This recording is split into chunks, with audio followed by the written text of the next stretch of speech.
Tuesday, December 5th meeting. Don Brown, will you lead the pledge of allegiance? All stand and repeat after me. I pledge allegiance to the flag of the United States of America and to the republic for which it stands, one nation, under God, indivisible, with liberty and justice for all. Can we have roll call? Commissioner Brown? Here. Commissioner Kaczynski? Commissioner Talley? Here. Commissioner Wu? Here. Chair Pro Tem Blackwell? Here. Vice Chair Brulin? Here. Chair Crandall? Here. The next item is special orders of business, and we have none. The next is minutes. Minutes to approve, and there are two sets. Do we have any changes or a motion on minutes from the adjourned regular study session of November 8th?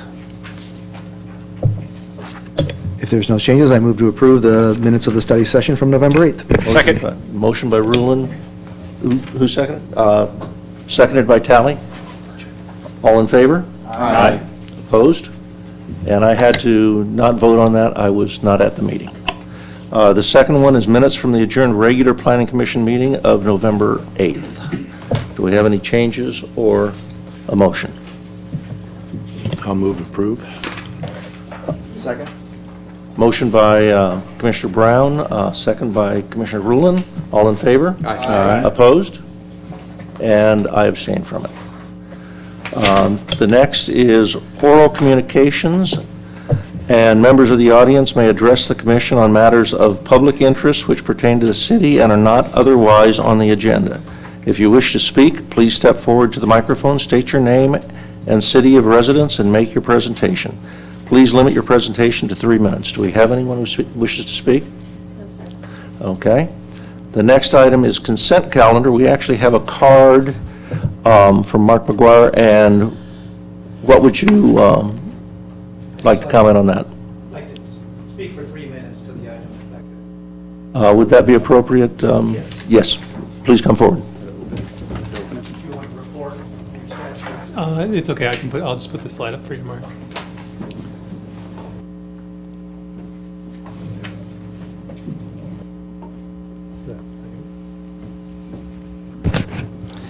Good evening, Chair, members of the Planning Commission. Thanks for the opportunity to speak. So I just felt like to keep my diligence that I would come every time this item's up. You know, this thing has a very long history in terms of this street being zoned for over 20 years and general plan designated as mixed use. It was supported as that whole street staying mixed use when the Planning Commission made the recommendation for the Centennial General Plan in 2014. It was adopted by the Council in 2014 as continued to be mixed use. It's mixed use in the specific plan. In a cleanup amendment of 500 pages, they changed this to the whole street to residential high in the general plan, and then suggested that for the land use plan to the Coastal Commission. We then went to the Coastal Commission and said, we think there's a case to be made for keeping the street mixed use. They said, well, what about bookends, where we keep the cove mixed use, and we put a couple on that side. So we think that was a good suggested modification by the Coastal Commission. We're going to continue to pursue that. I just wanted to weigh in on the comments, and again, I recognize that this is a consent calendar item of a report, so you don't even have to consent to a report. I know, I like that I've still got 3 minutes, so I'm going to use them until that red light goes. But what I noticed in the staff report, and recognizing that this was something that was done at the direction of a majority of the then current council, to include this in the land use plan amendment, but there's some justifications in the report that I hadn't seen until this report. And one was that there's not sufficient street traffic to justify commercial on the street, but that begs the question of what type of commercial, because what we've always envisioned as the potential is to do hotel uses on that street, and you don't need a lot of traffic to do a boutique little hotel on that street. So I would just kind of a heads up to the staff as we go to the council to revisit this one more time, and then if I lose there, I'll revisit it with the commission again. But I just wanted to go on record again. And then maybe if you could clarify, there was something about land use compatibility or past histories on the property. I'm not familiar with any applications or any history that would suggest that that it was a bad idea. If what was meant by that was that it hasn't converted from the old residential properties in the past, I would say that that's true, except that one of the two properties is a short-term lodging unit, which we all see as quasi-business, like it's like a hotel. There are 5 STLU units in one of the apartment buildings on the second parcel. So anyway, thank you for your time. Thank you, Mark. Okay, so with the local coastal plan amendment on the consent calendar, we've got a couple options. If one of the members here wants to call it up and discuss it, that's fine. Or we've already been through this and approved it once and moved it on, and really the next body's the only one that can take action on what was discussed here. So move to receive and file the informational update. I move that we receive and file item 7A, the local coastal plan land use plan amendment, forwarded to City Council. Okay, we have a motion by Commissioner Brown, and a second by Commissioner Rulon. All in favor? Aye. Aye. Opposed? Passes 6-0. The next item is public hearings. The public hearing process includes a staff presentation, a presentation by the applicant not to exceed 10 minutes, and the public testimony. To facilitate the meeting for all attendees, the public is asked to limit their individual presentation to 3 minutes. Following closure of the public hearing, the Planning Commission will respond to the questions raised during the hearing and discuss the issues and act upon the matter by motion. And before we do that, just want to ask the Commission, we had a nice relaxed session at the study session, but in this hearing, let's wait to speak until we're recognized. So 495 Avenida, Vista, Hermosa, site plan permit 18102, conditional use permit 18103, architectural permit 18104, discretionary sign permit, and 296 Chick-fil-A. Ms. Vasquez. Good evening, Commissioners. My name is Amy Vasquez, and I'm here this evening to present item 8A, which is a request by Chick-fil-A to construct a new drive-through restaurant. The project is located at 495 West Avenida, Vista, Hermosa. It's west of the outlets at San Clemente. It is within the Regional Commercial Zoning District of the Marblehead Coastal Specific Plan.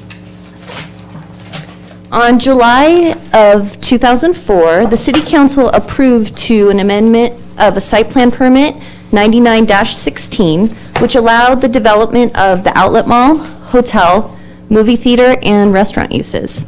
This project site was originally approved for a 5,500 square foot full-service restaurant. Since the proposed use is now for a drive-through restaurant, it's subject to Planning Commission's approval at a noticed public hearing.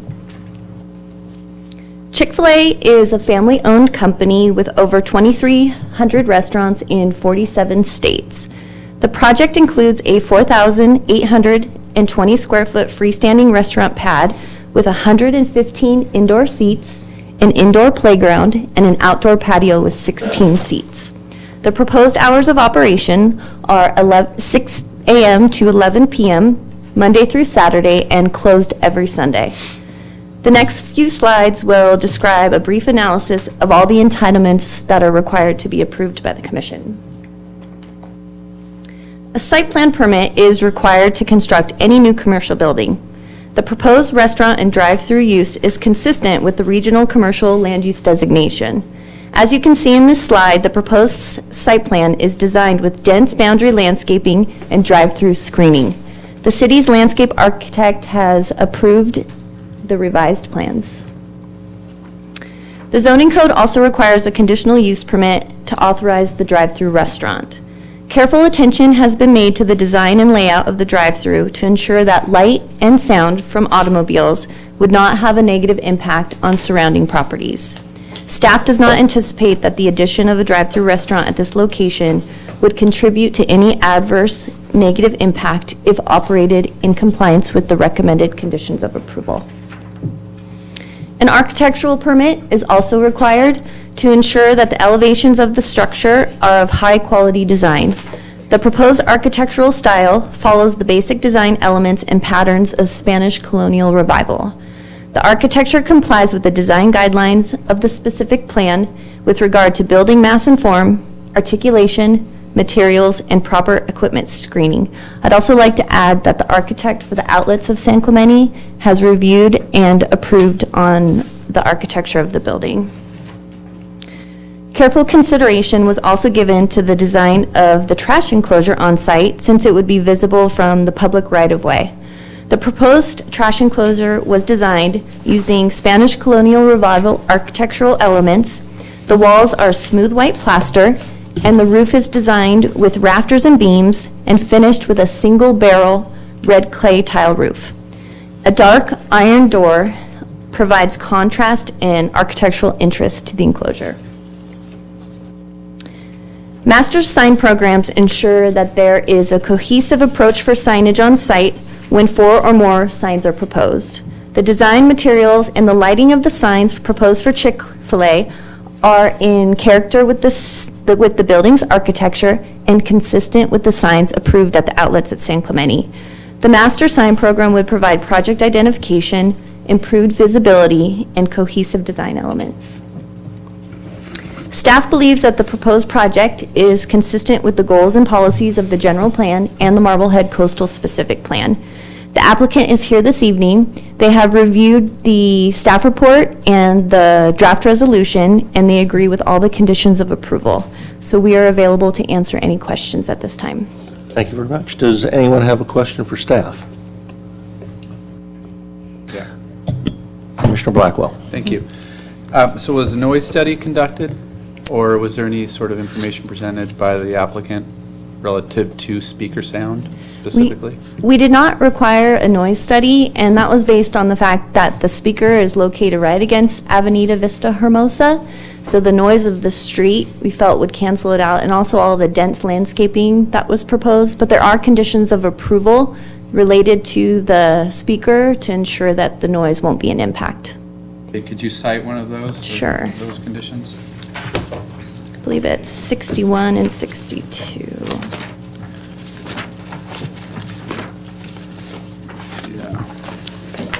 I think it's. So, oh my gosh, I can't believe I remember this. Number 61 and 62 both talk about the noise levels for the drive-through speaker. Okay, was there a maximum decibel? That's actually in our city code. So we're going to stick to Yeah. the... Yeah. Okay. All right. Okay, thank you. You're very welcome. Any other questions?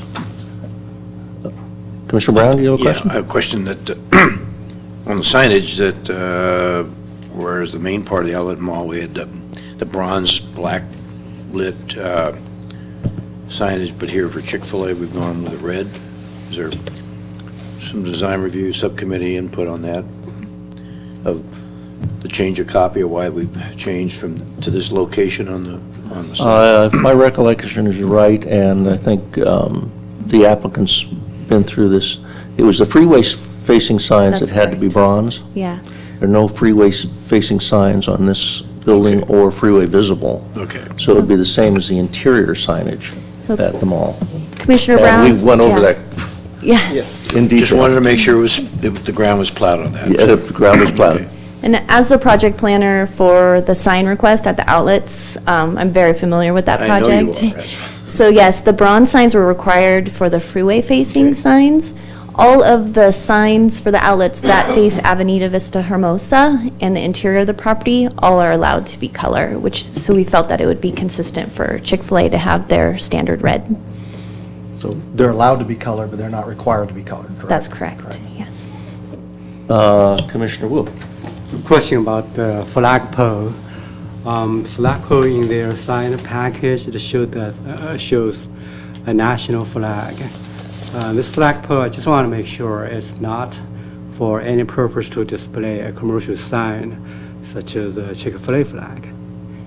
That's correct. There's no intent to have a Chick-fil-A flag on that. This is flagpole. for national flag or maybe Yes. state flag only?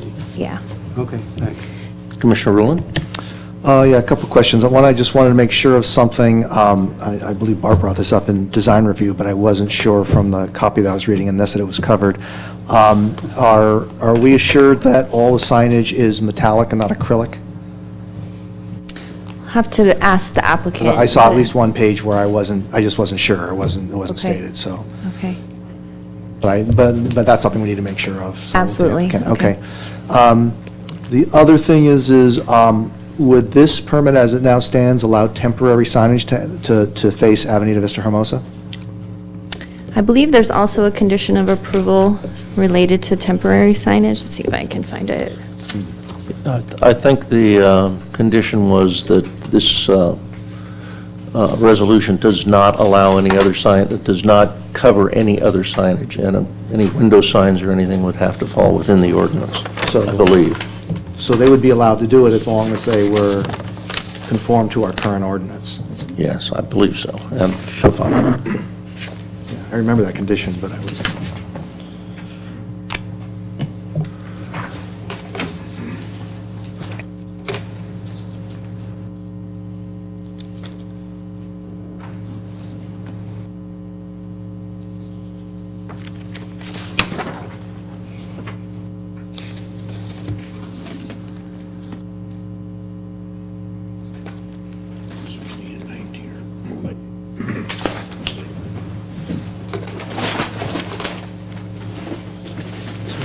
And I think it was in the findings, too, in your description of the findings as well.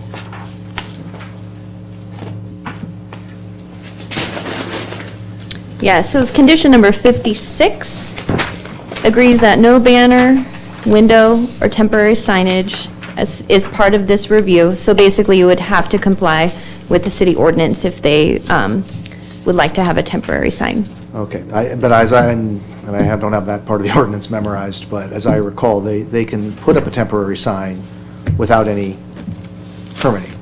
Yes, For a certain period for of a time. limited period of time. Okay, good, thank you. You're very welcome. Commissioner, also, the Chick-fil-A signs that are wall signs on the restaurant are aluminum signs, so not, I think you're... They are metal acrylic rather than signs. acrylic. Yeah. So, okay, They're so not we have, acrylic. so we have it in there that there's no acrylic, so, okay, great, thank you. Thank you, Gabriel. And just a clarification, kind of for the record, and when future reviews of this occur, if there's any changes to the parking lot, we've been given no tabulation for the parking. You say it complies, but I think that ought to be in the report, so future planners or anything who see it know, oh, they're trying to take out 3 parking spaces, oh, they had 3 extras, or maybe they didn't, that doesn't have to be recalculated. So I could state for the record that there's a surplus of 504 parking spaces. And that'd be great to have in there. Yeah, So okay. the question never comes up. On your parking. Yeah. Commissioner Blackwell? Yeah, I do. Okay, so I didn't see a lighting plan in the packet. Did I overlook that, or was there just not one included? There's not a lighting plan, but there is a section in our code that talks about the type of lighting, and that will be analyzed with the building permit process. Okay, so it'd be just full cutoff, shielded, all of that? Okay. Absolutely. There's several conditions in there. Okay. Dark sky type leanings. Like it. Can you talk to us a little about stacking in the order line, and what sort of stacking is anticipated with this use, and any surplus or extra stacking beyond that is anticipated? So I'm not sure, I think the applicant would have to talk about their operations and what they anticipate, but it was reviewed by our traffic engineer, and he's very comfortable. They did a full traffic study that also talked about on-site circulation that was approved by Public Works. Okay, okay. And so there was a traffic study? There was. Okay, all right. And so I'll save the rest for discussion, but thank you. You're Appreciate welcome. it. Commissioner Talley? So we call it queuing. Sorry. I noticed that there was no, and I've seen this at several other new locations, and we're having to do this at several locations as well. No parking for EV, for electric vehicles. Is there any, I didn't see that on the plans. Is that not something that we request or look at? There actually are EV spaces. Maybe I just didn't see them on there. I thought I They saw will the be design provided. review subcommittee, and Yeah. then I didn't see them there, so. And we talked about that at length in the DMT process, because the building division was adamant that those be provided. I think they're very Yeah, important I as agree. a driver of the electric vehicle. Secondly, I would compliment you on the work on the trash enclosure, so. The trash cabana. Well, yes, the cabana, yes, We yes. gave it all sorts of names to make it look better. Yes, compliments to the architect. And for what it's worth, the circulation, I would be very happy with that in my business. Commissioner Blackwell, do you have any more questions? Yes, you mentioned that the city landscape architect reviewed the drawings and has signed off on the drawing? That's correct. They've reviewed them twice. Okay, fantastic. I want to go back to the lighting plan on the building. There isn't a single light shown in the renderings or in the drawings on the, and I'm a little concerned about that, and I'll get to that in a minute. On the northeast elevation, it's, the company brand is there, and it's on the opposite wall as well, on the south side. And, or on the opposite side facing Hermosa. Okay. Staff has indicated there is no, you have indicated there is no visibility from the freeway. That's correct. Are we 100% on that? And I'm asking because I drove the site a couple times at night and in the day, and I can see the site from a portion of the freeway, driving north on the 5 freeway. And if that sign is 17 feet off grade, I'm thinking I'm going to be able to see that sign from the freeway, which makes it freeway visible. How do we know that's not going to occur, and how can we address that if it does end up to be freeway visible? We could make a request that they do that, a recommendation to staff to study that, but we also don't have the hotel on the way yet. True. And going north, that hotel will probably block any view of this until you get to the overpass. And you'd be crinking your neck pretty hard to see anything. So I think they'll find that, but we can certainly make the request that they follow through on that. Okay. So you're suggesting that we can get into discussion, but perhaps we apply the same sort of conditions that we've applied to other signage on the property? I don't know. Would the applicant be agreeable to that? Well, let's do that during discussion. I think that may be problematic. But we'll find out. We'll talk about it. Okay, great. Thank you. Thank you. Okay, would the applicant like to make a presentation? And if there's any of the applicant's group that wants to speak, please provide cards, and we can, so we have a record of who's speaking. Good evening, Chair, members of the Commission. My name is Jennifer Daw, and I am the Principal Development Lead for Chick-fil-A. On behalf of Chick-fil-A, first of all, I want to thank San Clemente City staff for all their hard work on the project. We have read and reviewed the conditions, and we actually agree to all the conditions of approval within the staff report. We are very excited to be becoming a part of the City of San Clemente by providing high-quality food, a locally owned business, excellent customer service, community involvement, and a welcoming environment for all of our guests. I myself am here to answer any questions, as well as my team, and like I said, we are excited to join San Clemente. Okay, does anyone have questions for the applicant? I'm going to anticipate there's going to be one on how you determined your stacking requirements. Sure. So I have my traffic engineer as well here to answer any questions, but I can put, if you don't mind showing the site plan, I can kind of walk through our queuing study, maybe the site plan. So this car from the pickup window to the entrance is about 13-car stack. That's typically like our good average amount.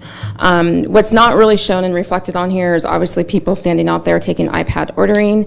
Our goal is for our customers, once they place an order with the team member with their iPad, by the time they get to the pickup window, they will have their food and they will leave the site. Now, obviously, things happen the first couple of months of operations. You're still trying to get the kinks out, so there could be stacking that could exceed outside of our drive-through pickup entrance, and usually we have team members and the operator out there kind of helping directing traffic and lining people up with cones and arrows to kind of get them through. Okay, let's start with Commissioner Wu. Hi, a few questions on the parapet wall. How high is your parapet wall? I'm looking at your section. I thought I guess it's about 4 feet, but I'm not sure because your section doesn't show the correct number there. Yeah, I believe it's 28, and that is consistent with what was approved within this shopping center as well as what we were allowed. I'm talking about how tall is your parapet wall comparing to the flat roof. In other words, you have some rooftop equipment, and the drawing said those equipment will be shielded by your parapet wall. How tall are those parapet walls? That is a good question. I believe there's also a condition of approval that requires all of our rooftop equipments to be screened. My question is, in your design drawing, how tall are those walls? Oh, do we have a section?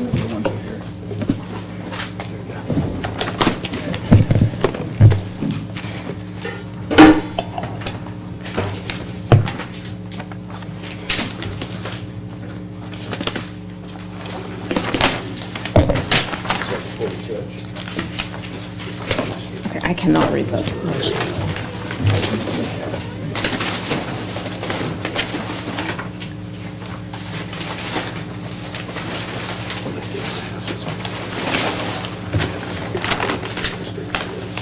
It's on your page. It's on your sheet A-3.1.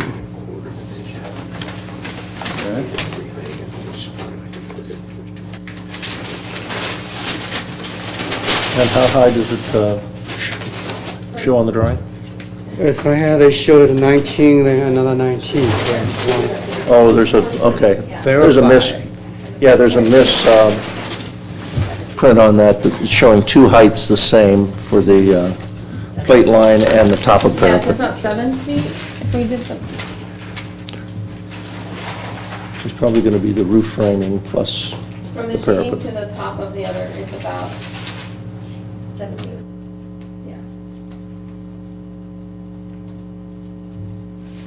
It's about 7 feet. 7 feet? Well, it doesn't look like 7 feet. It's a real high parapet. 4 feet, 5 feet maybe. Commissioner Wu, would you like to see the roof plan? Is the architect here? No. Unfortunately, our architect is home with the flu. I just want to find out how tall is this parapet wall, because I have some questions about how the rooftops equipment can be effectively screened by that parapet wall. Okay, it is a city ordinance that mechanical equipment be screened, and should any equipment be higher than that parapet wall, the parapet wall will have to be adjusted. So because I want to make sure that when, it looks like it's about 4, maybe 5 feet tall total. And with all the HVAC equipment on your rooftop, it's possible that your equipment would exceed the height of that parapet, especially for things like upblast fan. And they have 2 feet tall curb, and then on top of that you have your equipment. So, and your section shows a sight line from a pedestrian on the near side of Avenida Hermosa. And realistically, people will look at your building from the end of the off-ramp. This is and this is a freeway gateway for the city on a major scenic corridor. So I want to make sure that your equipment will not be seen by any people from the public right-of-way. If that ever happens, then your equipment needs to be re-specified to be lower than the parapet wall. We can finish that one up during discussion. and Okay. And do we have Find a a solution condition for for that. screening? Yeah, we do, I yeah. was going to add something. It's also on the exhibits. The roof plan indicates that all mechanical equipment will be screened, and the permit is tied to that exhibit as well. Oh, okay. So they are required to make The sure it's screen screened. is not perfectly clear for me because people sometimes can put a screen, a fence type of screen around equipment, then paint it to match the wall color. That's not what I No, want to see. that won't happen. We have ran into that before, and we do not do that. I can tell you that on record. We have heard that, I should say, from other cities, and that's something that we do not do. Okay. And then also, between your queuing cars and the landscaping area, you specified some plans. I believe that's a rosemary, Tuscan blue. On your section of your conceptual design and architecture, you show those height to be 10 feet. Are you sure those plants can grow up to 10 feet to block those queuing cars from the public view? And on what section are you referring to? I'm referring to your the small package on the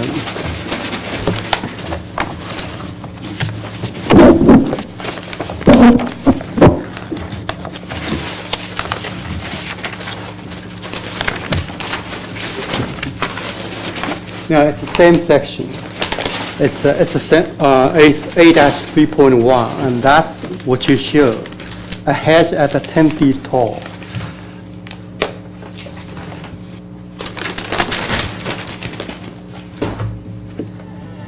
That's a little DRC. That's not very consistent with your planting plan because those perennial or hedge or bush, they don't grow that far. Well, and that's something, obviously, that I think this was more of a conceptual, just to kind of show the line of sight of how from the street to our trash enclosure to our building. And I believe, we've worked with the the landscape planner for the city. And I think one of the conditions also says to continue to work with the landscape architect to make sure that all matches and is conceptual for the plans. Okay. Another question is if you look at the typical site layout, on the lower end of your building, there's a large landscaping area. Then there's a walkway, a curved walkway. It connects 2 points. One is the backside of the parking. Another end ends at close to the portico share. What that walkway actually serve? What the purpose of that walkway? I believe that's a swale. It is a swale, yeah. A drainage swale. It's not a walkway. No. Swale. It's a swale. Okay. All right. Thanks. Okay, Commissioner Blackwell? It's a swale. Okay, I got it. Okay. So I'll ask your traffic engineer my next question, if that's Sure. an option. But before I do that, I do have one quick question to finish up on the landscape. So staff has indicated that the city landscape architect has reviewed your plans and approved your project plans.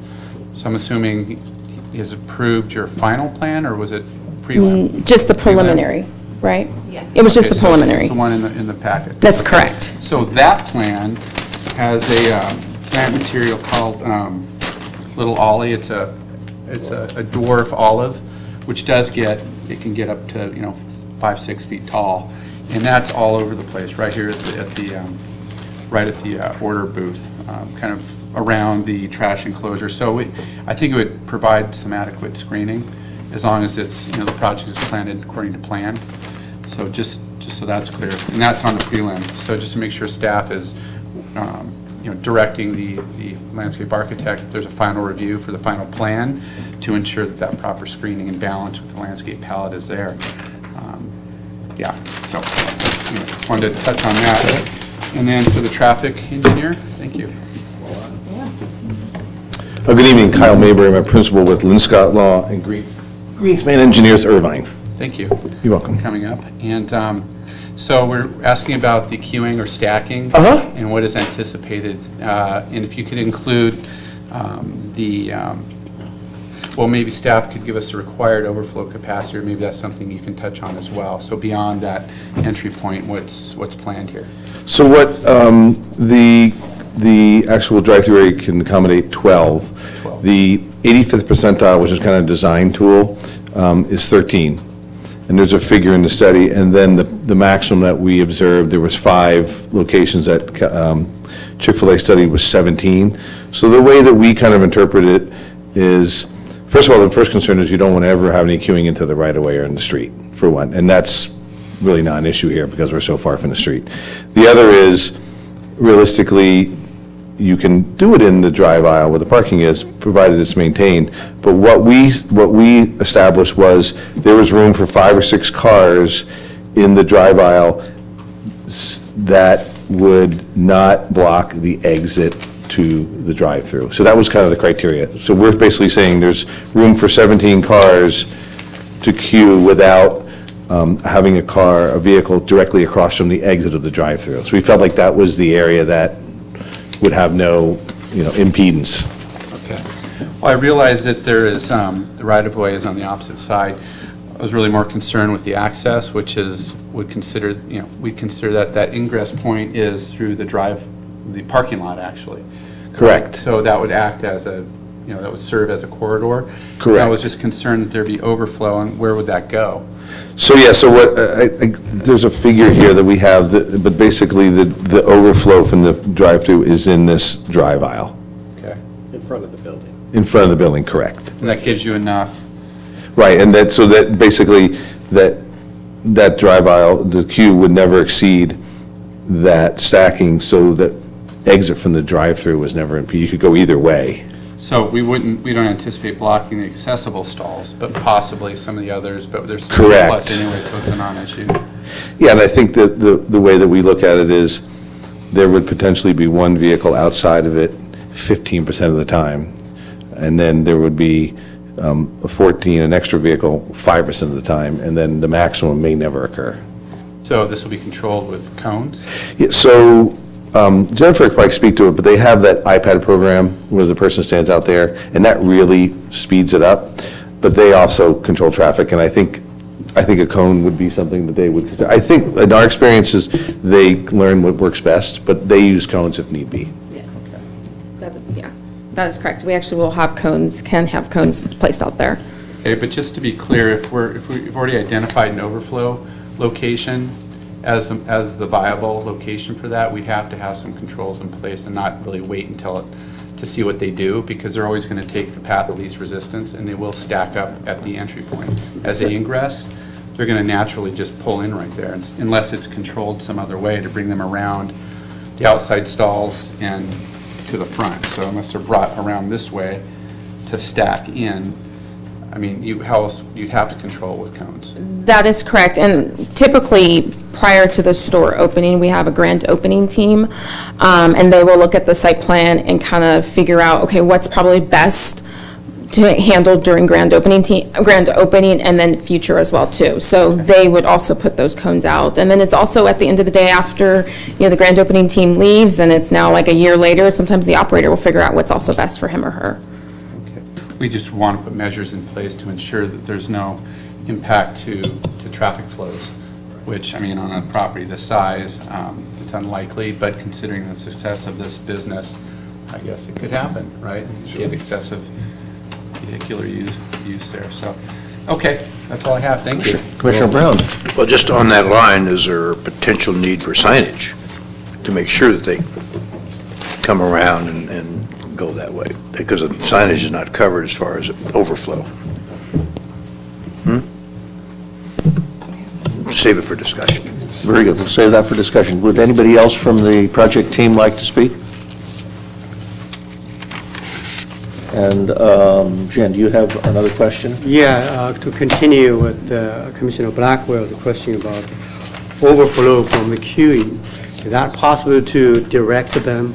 In other words, install some directional signage to route them to the perimeter parking lot where it's a single loaded. And that's a question to the applicant, traffic engineer. I think that's probably something we can do in discussion, because I think we will probably have questions for the applicant at that time, too. Okay, so let's close the presentation portion of the meeting and open it to public comment. Does anyone wish to speak? So we will close the public comment portion and open it up for discussion. Commissioner Rulon, you were the quickest.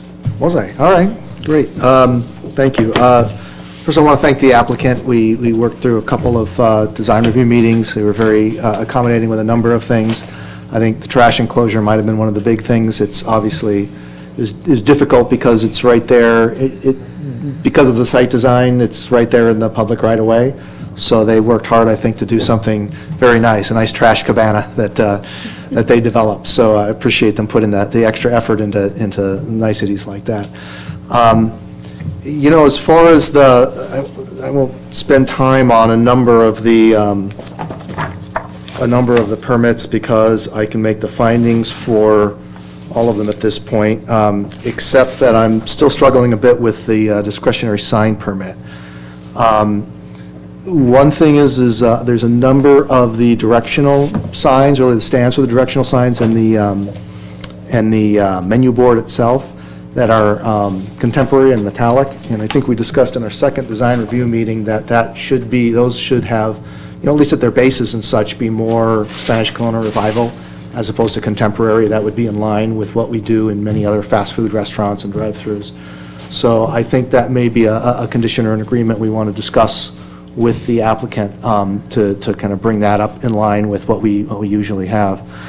I also, per Commissioner Brown's comment earlier about, you know, potentially having a bronze signage up there that is in line with what we have on the freeway portions of that.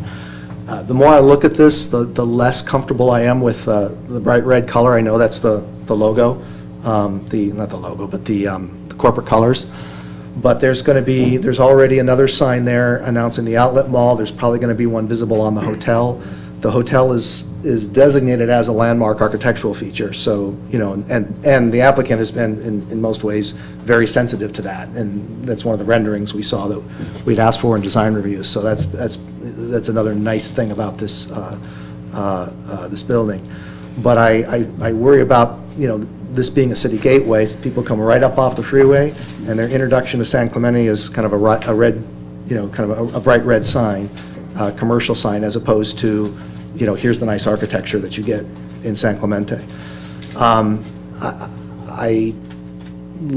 Those bronze signs, I think, have proven to be kind of elegant looking, frankly, on the other side. We've also have, like up at the Talega Village Center, have required those bronze signage that has worked pretty well, so, and that's on Avenida Vista, Hermosa as well. So I know it's something that the applicant would rather see their corporate colors, but I just keep thinking of people driving up there, you know, hundreds, thousands of people driving by there, and that's kind of their introduction to San Clemente, and I would rather see something a little bit more elegant there. And I'm only speaking to the Avenida Vista Hermosa side. The other side facing inward, you know, got no problems at all with what's going on with that. I did also ask about the temporary signage for much the same reason. Again, I'm not really worried about temporary signage looking at the parking lot or towards the mall, but if they have carte blanche to put certain temporary signage up facing Vista Hermosa in that gateway area, I'm a little hesitant about that. That maybe that's something that we should restrict a little bit. Not that I want to, again, would not want to restrict it completely. There may be reason for it, or, you know, with a short-term application before they do it, that might be appropriate. But I want to hear what the other commissioners have to say about this too. But those are kind of my three remaining concerns, you know, with this. Everything else I think is just great, but just the Spanish colonial revival on the directional signs, the bronze style signage on Avenida Vista Hermosa, and, you know, concerns about temporary signage facing Avenida Vista Hermosa.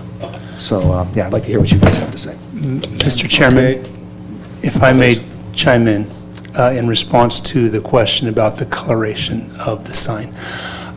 There's by now it's ancient court case as it dealt with Blockbuster Video, where they sued the city of Tempe years and years ago, based on the city requiring different colors for their trademarked logo, the old ticket stub. And that case holds that a city cannot require a trademarked logo when color is part of that trademark to be a different color. Now, we can request that, certainly. And if we're not dealing with the trademarked logo, so Chick-fil-A has that, I don't know, that chicken-looking C, and it just says Chick-fil-A in Times New Roman or some ugly font, it's a different question. But if we're dealing with their trademark logo, and if red, as I assume it is part of their trademark, then we can request them to do that. We can't require it as a condition. Does that make sense? Very good. Okay, so, all right, so is that a trademark, is that text trademark logo? Yes. Okay. It's interesting. All right, thank you. Commissioner Wu? Oh, we had this kind of conversation when we deal with the outlet mall signage, so I leave that for now. Overall, I think the architectural style or the Spanish colonial revival, I like it. Some portion is a little whimsical, but that's fine. Architects should have some fun when they design the building. But I'm not a fan of this site design. I think this whole building is a typical strip mall design. With the front facing the parking lot and the service side presented to people to come to the town at a freeway gateway and a major scenic corridor. So what do we have on the service side? We have the main door, we have the ordering menu, we have the trash enclosure, we have a blank wall, a big sign. Underneath the sign, we have an arch recess, which is a fake window. We have a uninviting blank wall without much fenestration comparing to the front. So this whole thing, and the interior and indoor-outdoor connection from the indoor seats and the outdoor seats, they don't take any advantage of the large area of landscaping on the street and also on the other end of the building. So then the building becomes an island surrounded by parking and the queuing cars for the drive-through. So we're dealing with something that, okay, if this is what it is, and how can we do to make your backside or rear elevation a little better? I see a lot of landscaping here. I look at the planting plan, but I feel that there may not be enough, because if you look at the ordering menu, especially at nighttime, it will be bright. Do we have enough screening that people on the Avenida Hermosa won't see them? I'm not confident that we have enough. We may have a few olive trees there. Olive trees, they're not thick. Depending on how many trees are there. Are they thick enough to block this ordering menu? Not sure. The rooftop screen, I'd like to add a condition, if we don't already have a condition there, is that the top of the rooftop equipment shall not exceed the top of the coping of the parapet, because people are not only looking at it from the near side of the sidewalk, they look at it from the freeway off-ramp, they look at it from the other side of the Avenida Hermosa, they look at it from the soccer field across the street and a picnic area across the street. So their viewpoint will be much higher, and they will be much farther from the people standing on the sidewalk on the near side. And therefore, any rooftop equipment exceeding the height of parapet is possible to be seen by people from public right-of-way and other public realm. And then also, we have the monumentation there. Behind that is a blank wall. We have 3 palm trees, existing palm trees there. Pumpkin will eventually grow up. They become tall. Those are queen palms. So then we have a few existing trees. I believe those existing trees are plane trees. For each of our scenic corridor, there is a landscaping theme about tree species. On the other side of the Avenida Hermosa, they are Melaleuca. On this side, they are plane trees. Many of them in front of the. Once we pass this project, and they're almost mature. The side, the plane trees. But that theme is not continued on the project site. We added a few olive trees, but those plane trees, I believe that we should add more there and to continue all the way to the corner of the property so that the character of the street will be reinforced, which is required by our general plan about our scenic corridor and landscape architecture design. Overall, I just feel I like to see a little more trees on the side to give it to soften the architecture a little better, and to make sure that we have the evergreen trees around that ordering menu to block that light from being seen by other motorists and the people on the street. Okay, Commissioner Blackwell, let's not forget that the building is actually down from the street. So the car's headlights are probably below street level. So you're certainly going to see a glow that you can never get, especially on a foggy night, you're going to see a glow. Mm-hmm. But that has been discussed. It was thoroughly discussed at design review. And we can obviously make a recommendation that the city landscape architect review it and mitigate any problems that he sees. Well, when you have those car lining parallel with the street, that's not a big issue. It's the last couple of cars, they're looking out toward the And those are the ones I'm talking about. Right. And Commissioner Wu, I also wanted to add, condition number 11 does address the roof-mounted equipment, so that cites the code section, and there's no way that it'll exceed that parapet. Okay. That's all I wanted to add. Commissioner Blackwell, go ahead. And Yes. And then Tally. Okay, thank you. Well, so Commissioner Ruland made some very good points about the signage, the coloration, et cetera. Again, I strongly believe that the signage will be visible on the east side from the freeway northbound. I think the couple hundred feet at best separation from that face to the new hotel just wouldn't be enough to screen even for a moment. If it's for a moment, it's still visible. And when that building is actually going to be constructed, who knows? So assume it will be, and we'll assume it's going to happen soon, hopefully. Even then, their signage would be addressed. And in terms of continuity on the property, we've got the special signage backlit. It is an attractive alternative to what we see here. And considering that that particular signage, without further study and proof, demonstration, maybe story poles, balloons, whatever, you just drive it and you can see it, it's clear. And at 17 feet plus, it's going to be very visible. I think that it would be fair to ask the applicant if they'd be willing to do that rather than losing it altogether potentially, because it's just not allowed. So we could make an accommodation by allowing it. The give back would be that they go with a consistent sign type, consistent with the other uses on the property, so there's continuity and flow. We've already got continuity in architecture. We're talking about continuity in streetscape, landscaping. Why stop there? And it is not uncommon for this entity to use non-colorized signage. The internet is full of them. I've got a phone filled with about 15 different pictures of different locations. The Atlanta Support Center has got all over up and down the streetscape. It's not even backlit.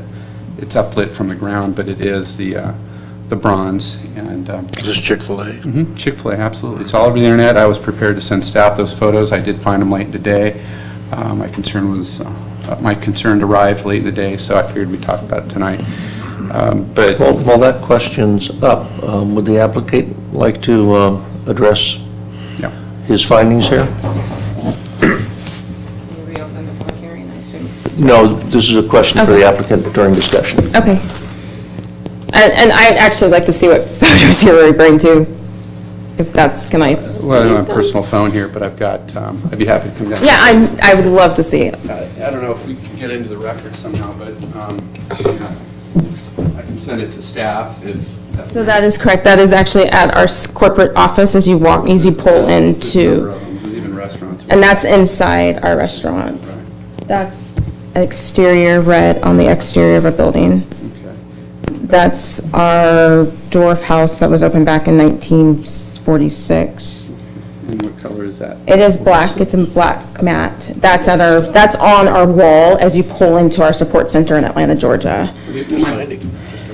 My point is, it exists, and, you know, considering the sensitivity of this location in particular, it is at a gateway. It is very highly visible location, and, you know, as excited as I am to see this use here, I think it would be a reasonable ask to put that out there and see if we'd be willing to have a discussion, especially for the freeway-facing sign that I think is going to prove to be highly visible once installed.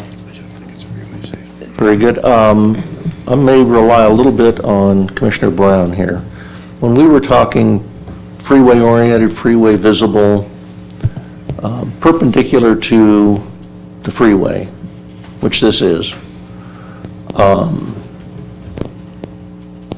even if it, I mean, you cannot eliminate all the signs in this town that are perpendicular to the freeway that are not freeway facing, that are going to be visible, always will be visible, and you can't really control it. So I hesitate saying that a glimpse is considered Incidental. Well, is incidental, not the primary purpose of that sign. yeah, if I may, it is really not perpendicular, because when you're traveling northbound, you're driving right into it. You're actually looking right into it. I mean, it's just a few degrees off, and you're looking at it. But the sign is oriented perpendicular. In plan, but visible. And, you know, I think it's going to be greater than just a glimpse See, with a couple hundred. I guess my compass is a little off here, because I walked the property. I'm going to talk to Susan DeGeneres, the general manager, so I drove out the end of the not incompleted access road and had my hiking boots on and like a good Marine walked the turf. And there's a parapet on the other side of this parking lot. The side road that is going to eventually join this higher. In a way, I see this building oriented from the one on the screen on the left there. And the Chick-fil-A sign where you're looking at, which is above the drive-through, the menu ordering board on that side, faces, to me, directly to the off-ramp at Vista Hermosa. It's not freeway facing because it's 90 degrees out, the way my compass kind of calibrated this. And the fact that there is a parapet on the other side of that northbound parking lot above there, which eventually will, with that future driveway, will, you know, connect to Vista Hermosa. So that's 90 degrees to the freeway. And so I don't think that's freeway oriented, or facing, I should say. Just the way that my compass works out and my hiking boots on, walking the dirt. And so I just wanted to see it for consistency of some of that one sign being more like the other ones, because the hotel we've already approved. Those signs, even ones that aren't freeway facing, there's 7 or 8 signs on that hotel that are all backlit, bronze. The ones that face the freeway are, but there was even directional signs where you enter the lobby and all that stuff that were approved in the supplemental EIR with the other bronze type approach. And so I was kind of leaning towards, that's why I asked the color of the red color on that one sign, even though it's not particularly, it is not, to me, freeway facing. Yeah. Commissioner Wu makes some pretty good points about the one side of this building here. We have some articulation with the wall setbacks as it steps down. It would have been nice to be like like Rouse along El Camino Real, we have some artistic panels and stuff like that on the wall, but I guess design review didn't emphasize that. Overall, I'm supportive of the project. I think that a lot of thoughts gone into it, a lot of design review inputs gone into it. You guys did a pretty good job. It's a primal lot. It's one of the prime lots in the entire outlet mall in its location, but the shaping of it made it challenging, I'm sure, to make everything And there are a lot of fit. easements and whatnot going on. A lot of what? Easements, et cetera, going on. Particularly along where you see the monument sign on this side of Vista. Well, you got a lot of, that's even mentioned in the condition of approval to make sure that, I mean, there's some major underground requirements under there running along the backbone of Vista Hermosa there. So, you know, I'm in support of the process. I think we're looking at the fine print here, the fine tuning. Commissioner Wu makes some very good points of some of the articulation here, but I guess you were at design review for some of this, then, or you were out of the rotation? Okay. So I think the applicant's done a fairly good job. I think Commissioner Wu makes a good point about the ordering sign should be more Spanish colonial revival to go with the full measure, and a little more discussion on the one Chick-fil-A sign facing Vista Hermosa. Other than that, I'm supportive of the project. Okay, Commissioner Talley. Yes, so first of all, you know, this is kind of my area of expertise. I think the site plan's good. I think I remarked about that at the design review subcommittee. I think the flow looks good. I think it's a good use of the space that you had available. It's kind of an interesting parcel, and you do have to worry a little bit about the overflow on the drive-through, but I think part of that, which is why I'm not really keen on placing directional signs. I think you might find that some things work better than others, and natural habit will be probably the best indication of what you can do. And candidly, the order taker out there is going to be the person that's designating the flow, because if they're standing outside the queuing taking the orders, that's where the people are going to go naturally, and you don't need a sign. You've got a person with an iPad that's I mean, that's all of my guess. That's how they behave when we have overflow situations, and it's a very small amount of time. I think the percentages you're probably looking at. It'll happen when anybody here goes and visits, but that's automatic. Yeah, absolutely. You know, I'm not the architect on the bunch. And so I look at the findings that I have to make, which is high-quality architecture. That doesn't necessarily mean that I think it's everything's been done perfectly, and it's probably, you know, I would have tweaks and changes, but I think it's high quality. I can make that finding. I don't like to design from the dais here. I think Commissioner Wu's comments about the greenery and some of the trees are probably on point, and I think our landscape engineer for the city needs to probably do a better job of emphasizing those things before they get to us, so that we don't have to make those comments. Pretty good about it. I mean, I just, Yeah. you know, candidly, it should have been vetted multiple times there, and you know, I think that's something that could be communicated better, to have perhaps them be more assertive in placing some of those things, not only in this project, but in some of the other projects that come before us. Just maybe make our life a little bit easier. Yeah. I think we talked about in design review, because I specifically brought up the order board and the lighting that would come from that, and stray illumination. That was addressed to, I think, very well. It is below grade, or it's down, it's sunken in, so the ability to have light escaping from that and impacting others that aren't, you know, users at Chick-fil-A there, I think, is minimized to the extent possible. I mean, you have to have some light in order to operate, so, I mean, that's just going to have to happen. The other, you know, the signage, certainly, I think that's probably an argument that has merit on both sides. I mean, I certainly see what you're saying. I don't think this is, when I look at this, I don't view this as freeway facing with the idea that you're advertising to users on the freeway. That's kind of how I differentiate that in my head. I think it's incidental that you might be able to see it from the freeway, but I don't think they're trying to reach the freeway with that. So I guess I'm okay with the sign package it's presented here. If I had my rathers, I'd rather see it with the bronze, but I understand why that's probably not something that we can place in our approval here. So I think those are all the comments.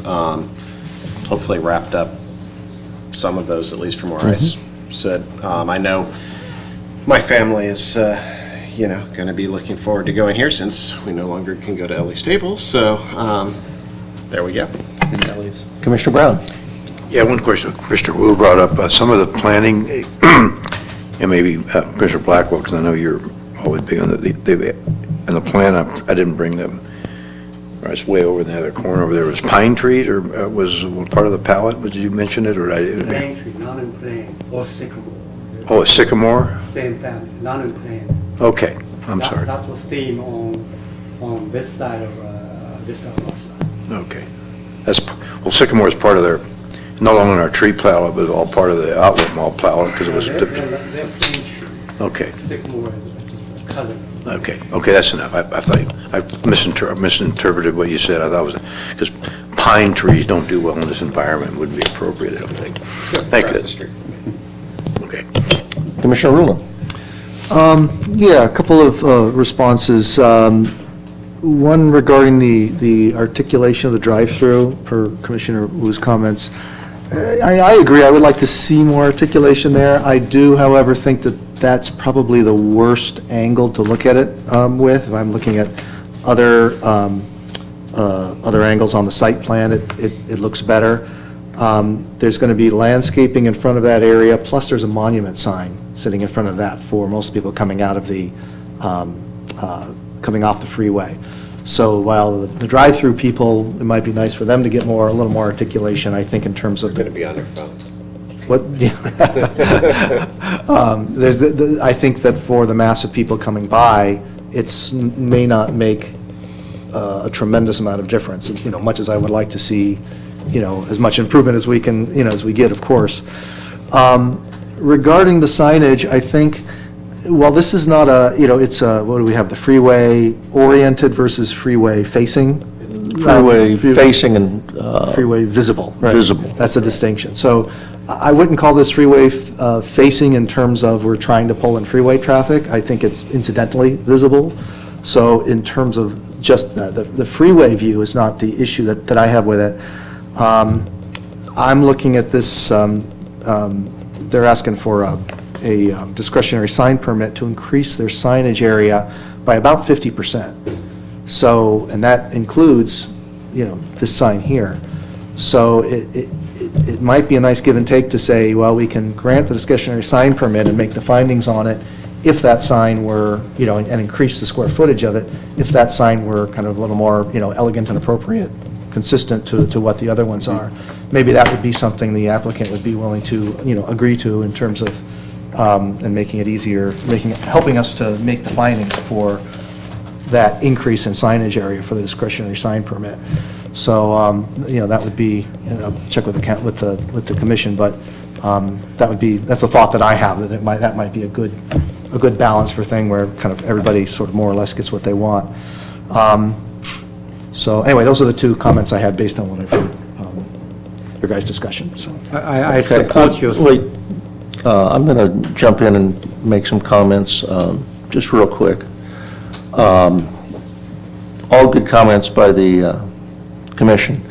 Lighting fixtures, I think, when we get to the motion stage, we want to make sure that they are not only appropriate, but are in the same vein as any fixtures that are on the hotel, same style, metal, et cetera, as far as architecture goes.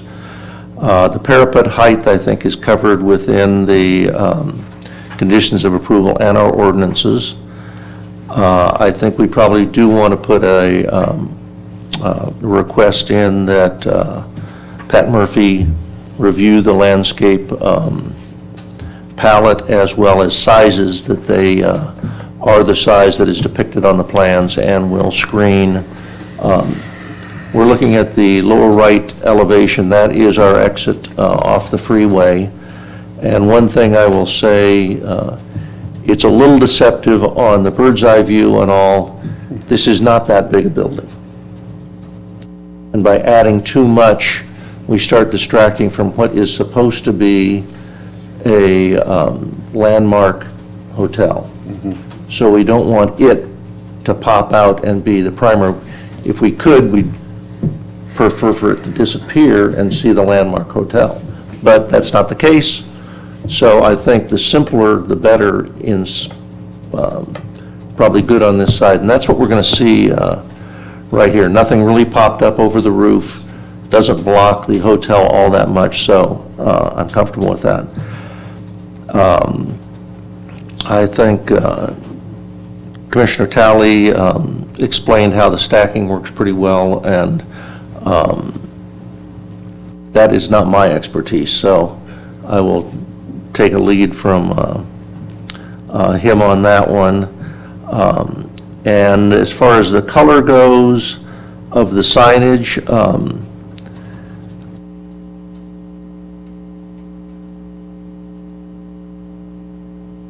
I would like to see it the bronze color, but as we've heard from our city attorney, that's problematic in trying to force somebody to do that.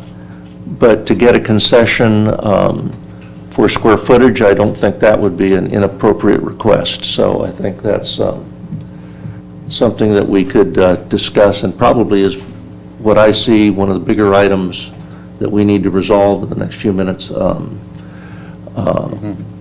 So, Amy, could you explain the calculation? Do you have an exhibit for the signage calculation? Let's bring that up.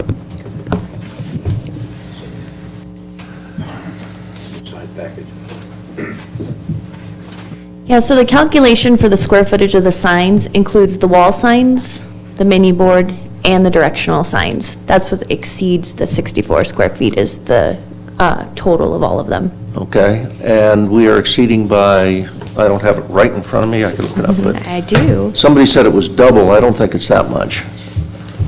We might be a third more, but. So the sign area for the entire business is 98.8 square feet, and what's allowed by right without a discretionary sign permit is 64 square feet. Okay. 34 square feet over, and, you know, for some of those directional signs and whatnot, I've always wondered, they're required in a lot of cases. The parking signs are not included in that, is that correct? That's correct. The handicap signs are Yeah. not included. Just the Chick-fil-A So, directional signs. I would not be opposed to saying, if we got bronze, we could go the full size, otherwise, we don't do an exception. So that's up for discussion. Anybody can comment on that who would like to, and I will support that proposal. In other words, if the applicant want to stay with the red color and they go with 64 square feet, we should ask the applicant if they're willing to accept that condition. If they want the increased area, we want them to be bronze color. The rear elevation of the architecture, which should actually be the front, on Vista Hermosa, but for the building, it's rear. It's not at the quality I expect from a gateway. So I would like to see this thing to be toned down. Maybe we should. The applicant? Yeah. She's just discussing it now. And I think while they're doing that, the other thing I didn't mention was I would also recommend that staff work with the applicant to try and make any of the site signage a little more Spanish colonial revival in character, rather than just rectangular square signs. And staff has done that in the past and done an admirable job at it, so. So that would be the condition. Yeah. Yeah. I agree with you. So Amy, one other recommendation while you were having your discussion was to give staff the direction to work with the applicant to try and make the site signage a little more Spanish colonial revival in character. Absolutely. We can add a condition, and that could be subject to the city planner's final approval? Okay, great. And would the applicant like to make any comment on the signage? Yeah. So after further kind of reviewing and kind of listening to your comments, I will agree to do bronze, but please note that this is going against our corporate colors or our trademark. Ooh. And I'm a little concerned once we kind of do it here, it may open the floodgates for other things, but I will agree to do it here. Okay, and really the position we're taking is we're not requiring it, we're just requesting it, and thanking you for it by giving you additional signage. Appreciate it, thank you. Additional footage, correct. So I would recommend a condition of approval, asking the applicant to provide an updated sign plan showing the bronze wall signs and directional signs that are more consistent with Spanish colonial revival. That's a good condition. Do you have that, Madam Secretary? And Commissioner Wu, you had your light on. Additional condition on landscaping, I'd like to propose to direct the staff to work with Pat Murphy, the city hired landscape architect, to ensure that the landscape architecture design theme on Avenida Vista Hermosa to be carried throughout the frontage of the site. Yeah, that one. That's something that... Yeah, I've got the lighting fixtures, the parapet height, the planting with Murphy, the SCR signage, and the color, and the exception. Chair Crandall? Yes, Commissioner Brown. I thought the city planner made sure that the parapet height was covered via... Yes, the no, ordinance. those were just comments we had to concern. Okay, I don't think we need a She's got it condition for that. in the... I don't think we need a condition for it. As It's well as it's an ordinance, whether we brought it up or not. Right. Well, that is covered in condition 11, as Amy just explained. Do we have a motion or more discussion? I think we will have a motion shortly. I just need clarification from Very good. Commissioner Wu.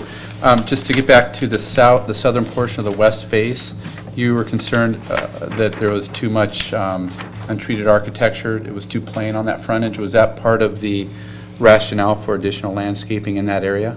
Well, the additional landscaping serves two purposes. The first is to make sure landscaping theme of the most character throughout the site frontage. Secondly, the additional trees. If we were to do that, then you will see a few additional unemployed trees in front on the street, serving the street trees. In addition to what's proposed, the olive trees. Those trees, they're deciduous trees. They will soften the architecture somewhat, create a layering effect. In the summer, it may block a little more. In the winter, you see through them, and that will improve the view from the gateway. Well, there was a concern brought up here by the commission regarding that portion of the architecture, the southern portion of the west face. Are we comfortable with this design going forward without any sort of... I am comfortable with it, because I don't want it to take away from the hotel. Yeah. And this is smaller than, there's a better picture from the street. Amy, could you bring it up with the Gabriel? 4 images. That one. That's really what we're looking at there. Yeah. That's at street level, the building's down. You can see that the trash enclosure's half covered, so that's at least the height of a car. Yeah. So the cars will be low, and you can see the hotel. We really don't want to take away from that. Yeah. I think that corner, the building has a few corner, like a zigzag. That will give the building a little bit undulation, plus the tree filtering. Okay. Well, you know, those three queen palms there, they don't quite look like that, and I see that they were strategically placed to sort of fool our eye. They're right in the middle of those big open stucco walls, which will be very apparent regardless of the elevation. But I would agree with you, there's enough undulation there and interest. Excuse me. Yep. Queen palms are going to eventually grow 80 feet tall and block the hotel, shouldn't they? Right. Yeah, right. We have about 14,000 of those in town, and we pay a lot of money to get. Those are and queens. So they should be a king palm, shouldn't they? Yeah, They're queen. They're queen. Yeah, they're not going to get that. I don't think they'll get that. But they will. A Washingtonian queen is what we have on El Camino Rally. Oh, Washingtonian is that's different. That's It's a Mexican. queen is a queen. That's a Mexican fan palm. Okay. So I just want to make sure everybody's clear on Well, that. let's make it clear to Pat Murphy, Okay. the landscape, that we would prefer a palm that stays within the scale Okay. of the building and what we've been presented. Okay. Well, and just to add to that, I was thinking that these were sort of isolated, and I asked, why are they even there? Because it really doesn't, there's no continuity with the majority of the streetscape there until you get down to the end at the south, this most southerly entrance to the outlets. They're all over the place there. So there is some balance. So there's rationale behind them. I don't think it's the best choice in this setting, but it's what we've got, and it's part of the sort of the trademark of the outlets. Well, they have this queen palm as a background. Let's wait till we're all Yeah.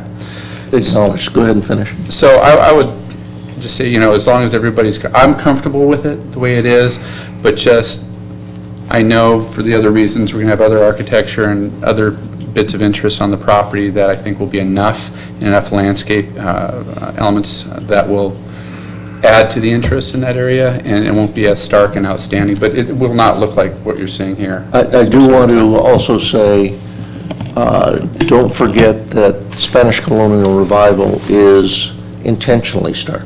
Yeah. Yeah. It's all about proportion, and more detail is not necessarily the solution to good Spanish colonial architecture. Commissioner Brown. I'm sorry. Okay, Commissioner Rowland. I was ready to make a motion, if you like. That would be wonderful. Okay. And I will thank the applicant once again. I really appreciate you working with us on this. It's very much appreciated. I will move that we adopt resolution number PC 18-033, a resolution of the Planning Commission of the City of San Clemente, California, approving site plan permit 18-102, conditional use permit 18-103, architectural permit 18-104, and discretionary sign permit 18-296. Chick-fil-A, a request to allow the construction of a restaurant with a drive-through on a site that includes a parcel located at 495 West Avenida, Vista, Hermosa, with the addition of condition number, let me ask staff, did you want the signage and, the bronze signage and the Spanish Colonial Revival signage in one thing? Okay, with the addition of condition number, I think it's 65, that the applicant provide, I'm sorry, what did you ask for, the final plans for? An updated sign program. An updated sign program showing bronze signage facing Avenida Vista Hermosa.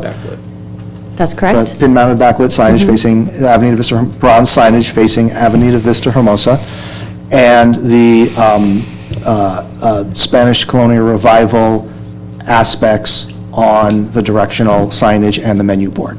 And so just to clarify, it's only the wall sign facing Avenida Vista Hermosa, not the parking lot? Correct. Okay, great, thank you. And I'm sorry, was there a condition for landscaping, or were we good with that? We want to give direction to Pat Murphy to review it so that's direction to staff. That Okay. won't be part of the motion. So if that's all we need, that one extra condition, then that's the motion. So we have a motion by Commissioner Rulon, a second by Commissioner Talley. All in favor? Aye. Opposed? Passes 6-0. Congratulations. Good luck. And thank you for working with us. According to my spicy chickens.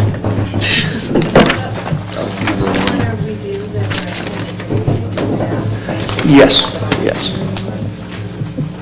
So Amy, for direction to staff for landscaping, it'll be just mainly the plant palette, the scale of the planting, to make sure that what was depicted on the plan is still appropriate, and to think about the scale of the palm types, just to make sure he's comfortable with it and they don't look out of place. Doesn't overpower the hotel. Exactly. So that will be wonderful. So our next item is new business. I'm going to bring up one item, and everybody can think about it. I would like staff to contact code enforcement on the Arco station down by Poche Beach. We did a sign program and all with them, and they're using colored lights behind their pin-mounted signs. These are, what type of signs? It's the main ones around the parapet, so they've put colored lighting behind their signs rather than the typical white light at whatever temperature we finally agreed on. For yeah, I don't think it is for holiday. Are you sure? I don't know. I mean, we could wait a few weeks and find out whether it goes away, but I would doubt if it's going to go away because it looks like it's Arco colors. Oh, tell Adam Tamian to get on it. So We'll communicate that's that. my only one for new business. We'll communicate that with code enforcement staff. Yeah, that's it. Do we have any old business? Any reports from commissioners? I will just mention that I think we've got a new data point of perspective in design review, thanks to Commissioner Talley. Now, when we get drive-throughs, we always ask about towing, thanks to you. So he wasn't able to be at one of the items from last week, but it was a drive-through, and we asked about towing issues and the street geometry to account for that. So good work with that. Drive-through, this one design. Right. I had to recuse. And then Gabriel, not knowing whether emails go through, we have, I believe, Commissioner Blackwell moving on to design review in the next thing, and Don Brown being I think the next one. the following Does it start the next one? lap. January. This is in January, so the next one is Is still you're you. still there, Yeah. next Wednesday. You've got one Roll the more. rows. Okay, the last is adjournment. Do we have a motion? I see Commissioner Talley jumped in there first. I did. I make a motion that we adjourn to the next regular meeting of the Study Session and Planning Commission to be held December 19, 2018 at 6:00 PM in council chambers located at 100 Avenida Presidio, San Clemente, California. And we have a second by Brown. All in favor? Aye. All opposed? Passes 6-0-0. You notice that the last meeting of the year, they really stuffed everything in. You noticed that. Did we learn that from another body? I never have.